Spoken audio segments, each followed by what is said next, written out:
On le croyait pourtant bien né. Au début des années 70, le chantier de la construction du CHU de Caen faisait la fierté de la région.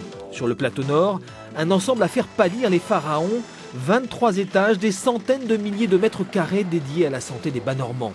Mis en service en 1975, l'établissement devient un phare. Il est d'ailleurs visible depuis la mer.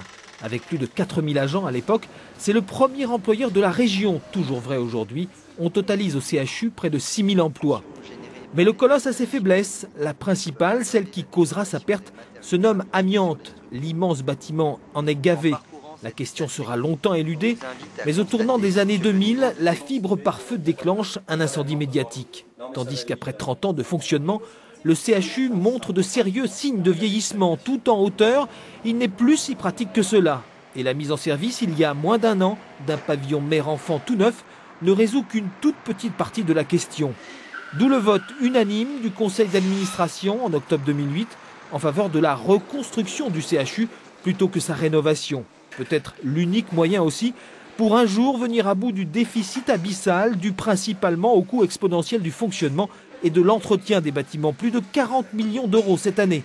Dans ce temple de la santé, le plus grand malade, c'est bien le CHU lui-même.